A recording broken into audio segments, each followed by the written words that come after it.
Please repeat. Om Namo Bhagavate Vasudevaya.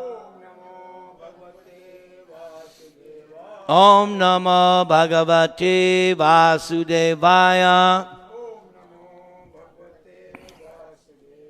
Om Namo Bhagavate Vasudevaya.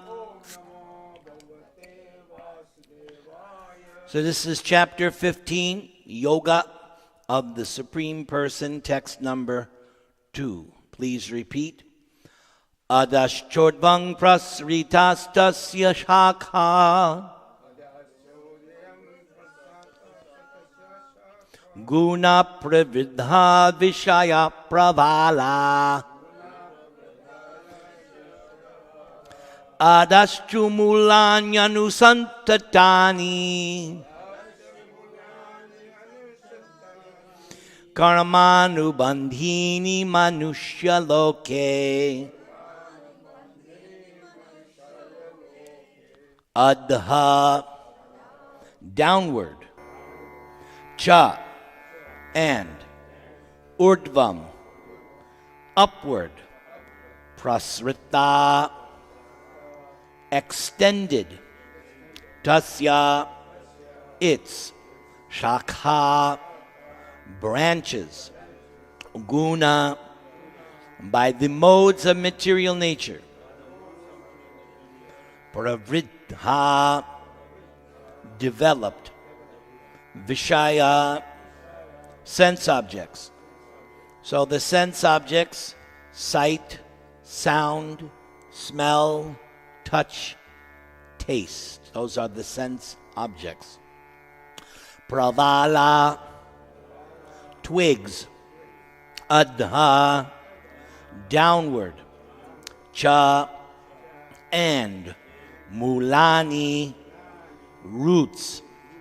Anusantatani, extended. Karma, to work. Anubandhini, bound. Manushya loke, in the world of human society. So, my spiritual master points out that there are several Sanskrit words which have made their way into the English language. So this Manushya, man, right, in the world of human society. So there are other such words which will come upon them when they come. Please repeat. The branches of this tree extend downward and upward, nourished by the three modes of material nature. The twigs are the objects of the senses. This tree also has roots going down, and these are bound to the fruitive actions of human society. All right, so let's look at the purport. The description of the banyan tree is further explained here. Its branches spread in all directions. In the lower parts, there are variegated manifestations of living entities, human beings, animals, horses, cows, dogs, cats, etc. These are situated on the lower parts of the branches, whereas on the upper parts are higher forms of living entities, the demigods, Gandharvas, and many other higher species of life. As a tree is nourished by water, so this tree is nourished by the three modes of material nature. Sometimes we find that a tract of land is barren for want of sufficient water, and sometimes a tract is very green. Similarly, where particular modes of material nature are proportionately greater in quantity, the different species of life are manifested accordingly. For example, the demigods and those persons who live in regions above the demigods.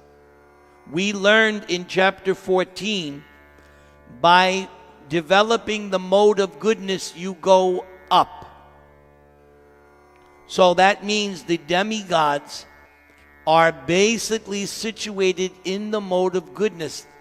That's why they're demigods. And then higher than the demigods are rishis and siddhas. And of course, the topmost planet, Lord Brahma, he is, you could say, the most pious. Okay? And so all these positions in the higher planet, we learned in chapter 14, Urdvam Gachanti Sattvasta.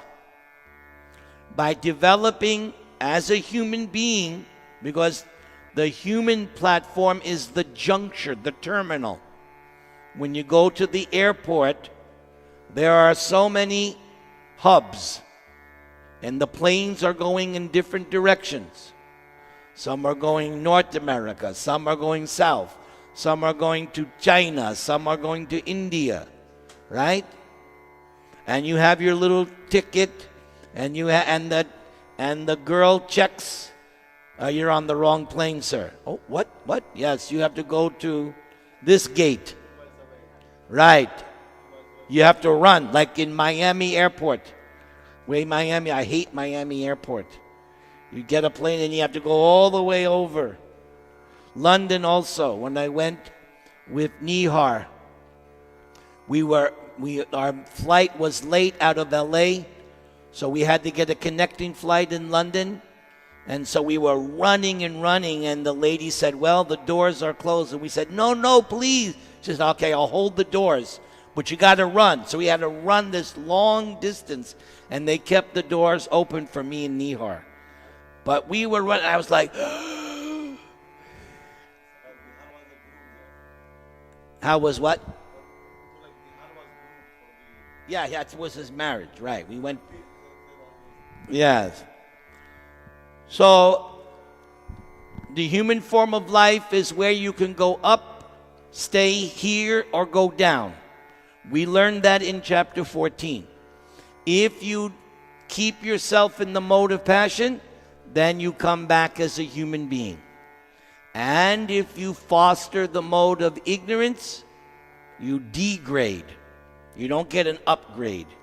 You degrade, lower.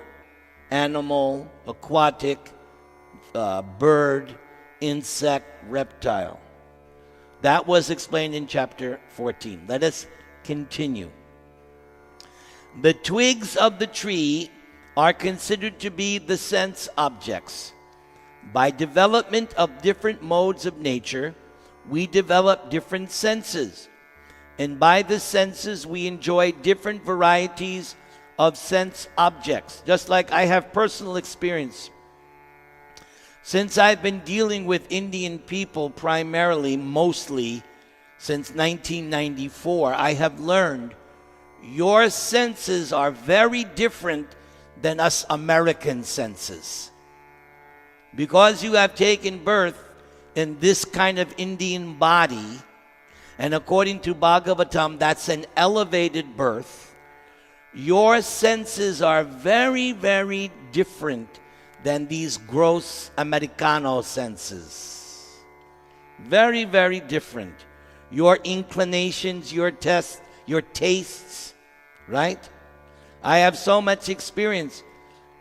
Not everybody, but many Indians, they like their food spicy. If you give them bland food, they, ugh. Whereas sometimes Americans, they can't eat the Indian food. Right? Or Mexico. When I go to Mexico, they make you guys look like nothing. They love that spicy. The spicier, the better. And they put the hot thing on everything, no matter what it is. It's got to have the sauce on it. Because that's their senses. They have a different kind of senses. And even amongst your Indians, there are different tastes, right? In South India, coconut, right? Gotta have coconut. Chili, banana, right? Right? In North India, you got to have your roti. Yes? In Bengal, rice. Stack of rice with nice ghee, right? South India, they like to have their, what is that, rasam? Idli sambar, right? You have different tastes, right? Gujaratis, everything is sweet. The dal is sweet, everything is sweet.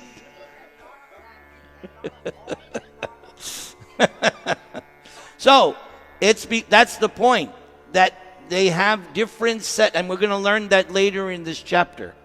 Later in this chapter, Krishna is going to explain, everyone is born with a different set of senses and a particular mind or mentality. That's all your karma. Okay? Okay. Let us continue. The tips of the branches are the senses, the ears, nose, eyes, etc., which are attached to the enjoyment of different sense objects. The twigs are sound, form, touch, and so on, the sense objects. The subsidiary roots are attachments and aversions, which are byproducts of different varieties of suffering and sense enjoyment. The tendencies toward piety and impiety are considered to develop from these secondary roots, which are spread in all directions. The real root is from Brahma-loka. Brahma-loka means the planet of Lord Brahma. And the other roots are in the human planetary systems. After one enjoys the results of virtuous activities in the upper planetary systems, he comes down to this earth and renews his karma or fruitive activities for promotion. This planet of human beings is considered the field of activities. And Prabhupada is saying here, after one enjoys the results of virtuous activities in the upper planetary system. So, I was reading in the Mahabharata just this week. All the warriors who fought, they all achieved the heavenly planets because they were fighting this war. And for a Kshatriya, if he dies in the battle, he gets promotion. Remember what Krishna said in chapter 2 to Arjuna. Arjuna, why are you not wanting to fight? Either way, you're going to benefit. If you die, Krishna says, it's in chapter 2, if you die in this war, you're going to heaven. You're going to enjoy. And if you win, you get to rule the earth. So why are you hesitating to fight? That was one of Krishna's arguments. So, for us, and again, chapter 14, if someone behaves in the mode of goodness, then he gets to take birth in the higher planetary systems. But here's what happens, and it's nicely described by Krishna in the Bhagavad-gītā. Krishna himself says, when you are in the heavenly planets, you have your own private airplane. And you have these female consorts who come with you on pleasure excursions, and they chant your glories. Jaya Kundan-loka Jaya. So you're flying around in the heavenly planets. Well, how long? Yes, very good, Rama. Okay? Now, what does Krishna say? All of a sudden, against your will, you fall head first, boom, back down, as he says here, against your will. Because, right, if you're enjoying and somebody says, no more, what?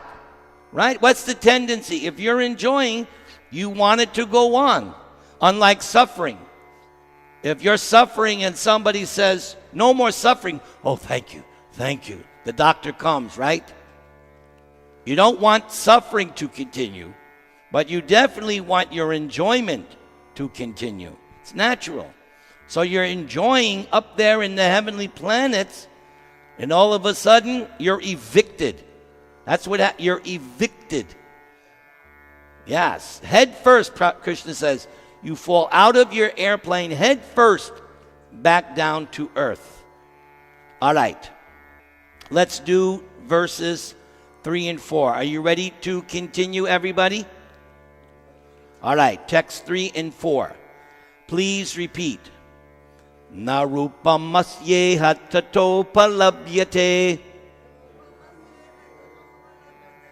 nanto na chadir na cha sampratishta ashpatangenam suviruddhamulam asangasastrena dridhena chitva tatak padang tat parimargitavyam yasmin gatana nivartanti bhuya tameva chadyang purushang prapadye yata pravritti prasrita purani. Now we do the word for words. Na, not. Rupam, the form. Asya, of this tree. Iha, in this world. Tatha, also. Upalabhyate, can be perceived. Na, never. Anta, end. Na, never. Cha, also. Hold on, I made a mistake here. Did we do upalabhyate? We did that? So next word is adi. Adi. Adi, beginning. Na, never. Cha, also. Sampratishtha, the foundation. Ashvatham, banyan tree. Enam, this. Suviruddha, strongly. Mulam, rooted. Asanga shastrena, by the weapon of detachment. Dridhena, strong. Chitva, cutting. Tata, thereafter. Padam, situation. Tat, parimargitavyam, has to be searched out. Yasmin, where. Gata, going. Na, never. Nivartanti, they come back. Bhuya, again. Tam, to him. Eva, certainly. Cha, also. Adyam, original. Purusham, the personality of Godhead. Prapadye, surrender. Yata, from whom. Pravritti, the beginning. Prasrita, extended. Purani, very old. Before we go on, I'm reminded there was a letter that Srila Prabhupada wrote to one of his disciples. He said there is no need to separately learn Sanskrit. He said, you just study my books, you will learn Sanskrit. So that's one reason why we do this recitation of each word of Sanskrit. Because if you do it and do it little by little, you'll pick up a few words. You'll actually pick them up. All right, let's continue. Please repeat. The real form of this tree cannot be perceived in this world. No one can understand where it ends, where it begins, or where its foundation is. But with determination, one must cut down this strongly rooted tree with the weapon of detachment. Thereafter, one must seek that place from which, having gone, one never returns, and there surrender to that Supreme Personality of Godhead, from whom everything began and from whom everything has extended since time immemorial. So it says here, this whole thing that Krishna has been explaining, you're not going to be able to really perceive it. You can only understand it because Krishna is pointing it out to you. But then he says, but you have to cut down this tree. So it's something you can't see, but you're expected to cut it down. So what does that remind me of? It reminds me of Arjuna.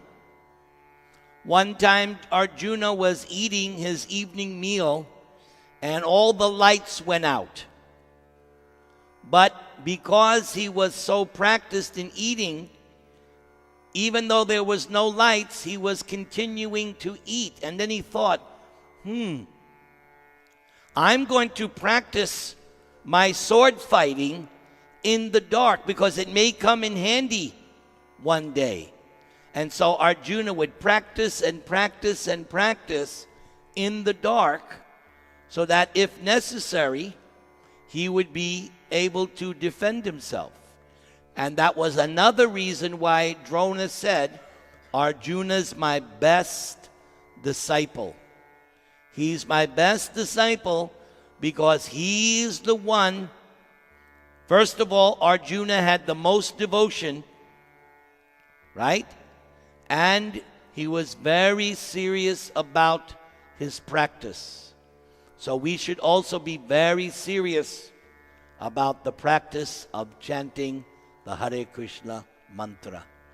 Hare Krishna, Krishna Krishna, Hare Hare, Hare Rama. Krishna Kumar, I am so happy. The plate is right on time. Prabhupada would like that very much. Prabhupada liked everything to be right on time. And he told his disciples, because when he went to Japan, Prabhupada noticed how the trains were always right on time. So he told his disciples, this is how I want my temples run, right on time. And there's that story.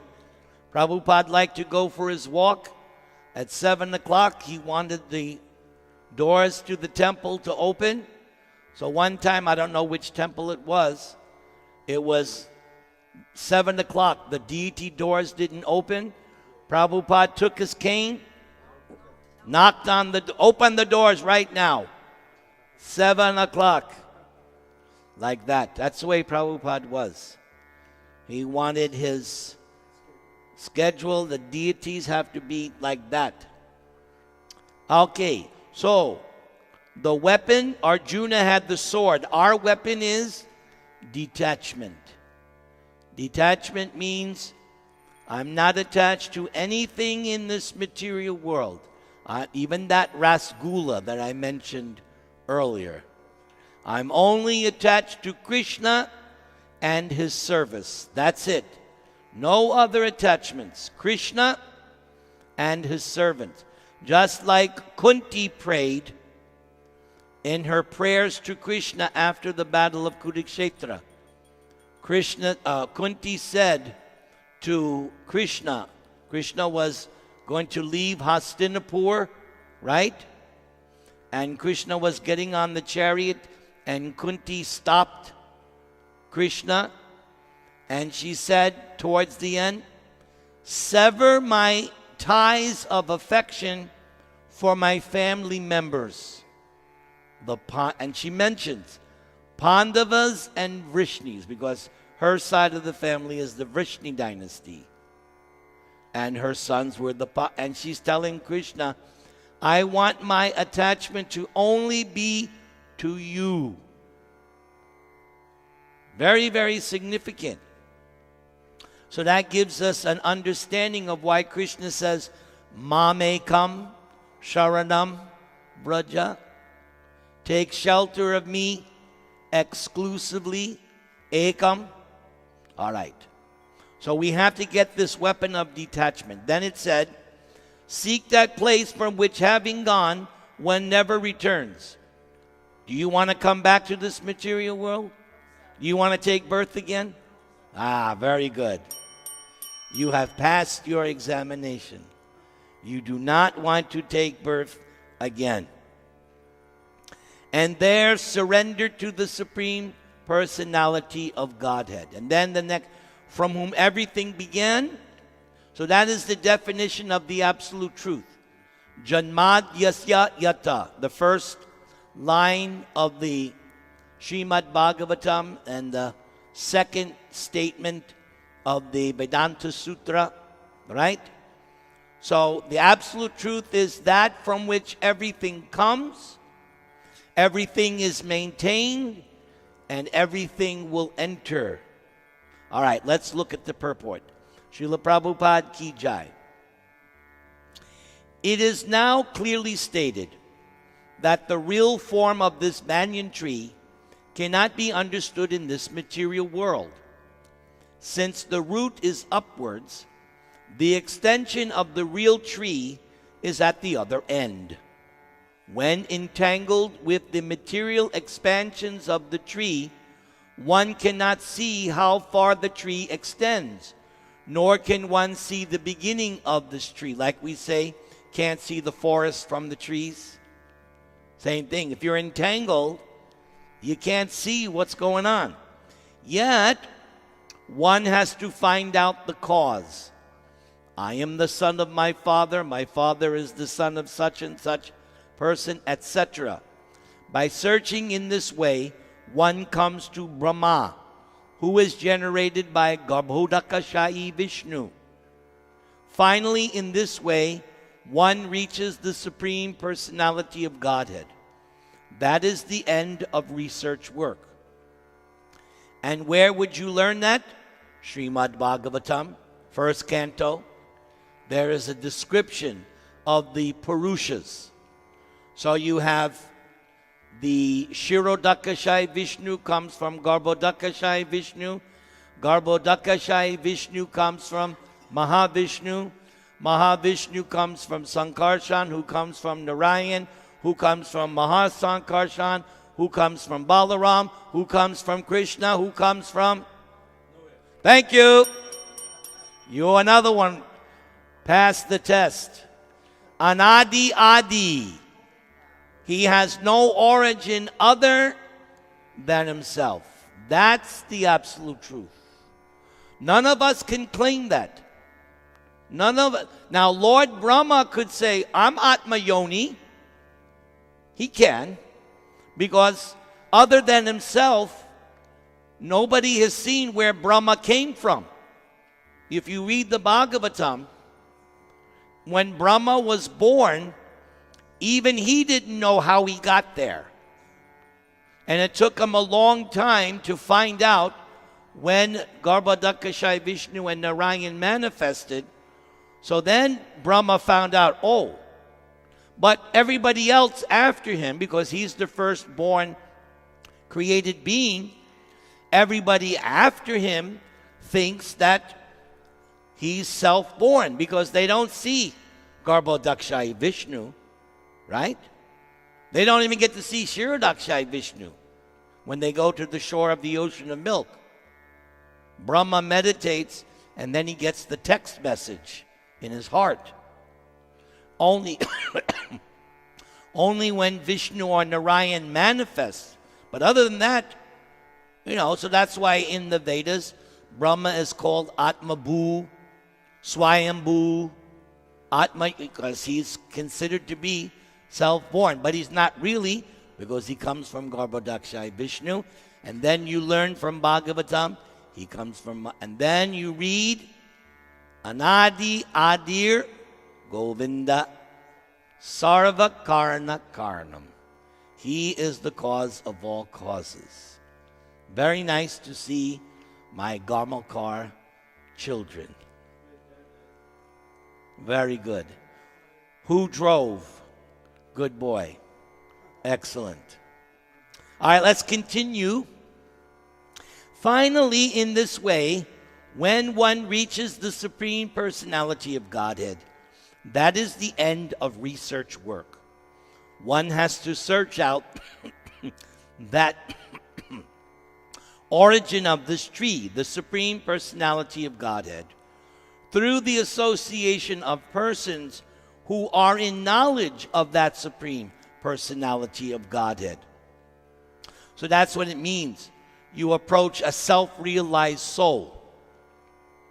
If you all turn to chapter 4, verse 34, you'll see what is the criteria for being a spiritual master, and why Krishna says this is who you should approach.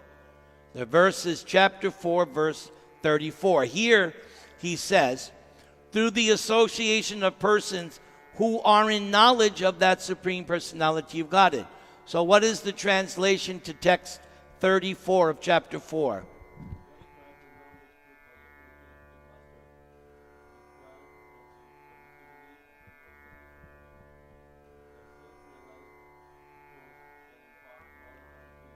Because they have seen the truth. That's the key. So that's what he's saying here.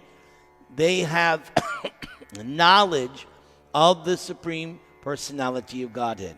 Then, by understanding, one becomes gradually detached from this false reflection of reality. And by knowledge, one can cut off the connection and actually become situated in the real tree. The word asanga is very important in this connection, because the attachment for sense enjoyment and lording it over the material nature is very strong, and that is the root of the world's problems, right there. Attachment to sense enjoyment and lording it over. That was Dhritarashtra and Duryodhana. That is them in one line. So many times, Vidura, Krishna, Vyasadeva, his father, said the same thing to Dhritarashtra and his son Duryodhana. It's not right that you are denying the Pandavas. And Dhritarashtra was chastised by Sanjaya, his secretary, also. And it was all because of attachment. What was it? Once the Pandavas were banished to the forest, now Duryodhana and his brothers, they get to live like kings, right? And Dhritarashtra gets to play king, right? So at one point in the Mahabharata, when it's revealed that they're supposed to give back the kingdom to the Pandavas, that was one of the things that prevented them. Wait a second. If we give back half the kingdom to the Pandavas, we're no longer going to be the enjoyers. And they couldn't, can't do that. Because they had become attached to the opulent lifestyle. They were attached. And the thought of no longer being top dog was unbearable. They couldn't, no way. And what did Duryodhana said? I won't even give them the amount of land on a point of a needle. So that's it. When you're king, and especially Duryodhana, he was lording it over everybody. That's another symptom of Duryodhana. Mr. Lord it over. When they lost Draupadi in the gambling match, Duryodhana exposed his thigh, slapped his thigh and said, come on, sit on. Duryodhana. Yes. Duryodhana exposed his thigh. That's why Bhima.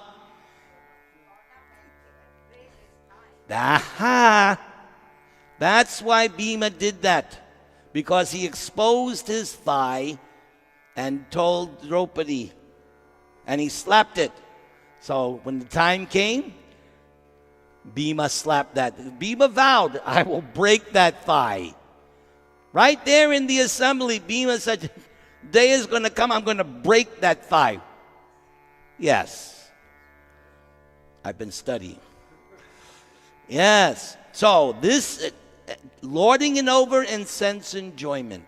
That's the root of all the world's problems. Yes?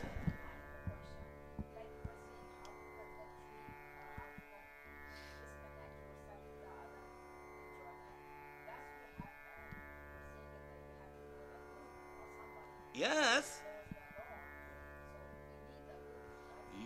You know that. I know that. Yes. Everybody should learn that. Yes. Everybody should learn that. Exactly. Yes. And, well, when you get a guru, he'll give you devotional service, obviously. Getting a guru doesn't mean, okay, give me my name. Here's my money. Now I got a name. See? I have a guru. No, guru means service. He engages you in devotional service. Yes. Let us continue. Therefore, one must learn detachment by discussion of spiritual science based on authoritative scriptures, and one must hear from persons who are actually in knowledge. This also comes up in the Mahabharata.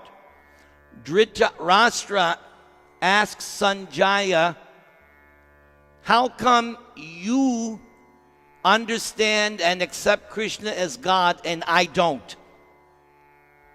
So this is the same thing that was told to Dhritarashtra. You don't understand Krishna because you don't associate with saintly persons who can teach you based on the scriptures. You'd rather stay being the king and being with your 100 rascal sons. So that was also discussed. And it was pointed out to Dhritarashtra. How can you realize God? You have to associate with self-realized souls. The same is, the truth is the truth. As a result of such discussion in the association of devotees, one comes to the Supreme Personality of Godhead. Then the first thing one must do is surrender to Him. And that's why you surrender to a spiritual master. Because by surrendering to a spiritual master, you're showing God, I want to surrender to you. There's a nice statement by Prabhupada where he says, you can understand your relationship with God by understanding your relationship with your spiritual master.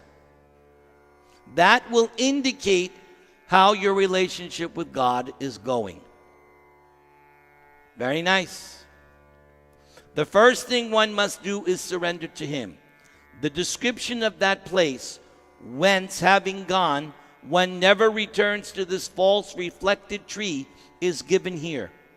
The Supreme Personality of Godhead, Krishna, is the original root from whom everything has emanated.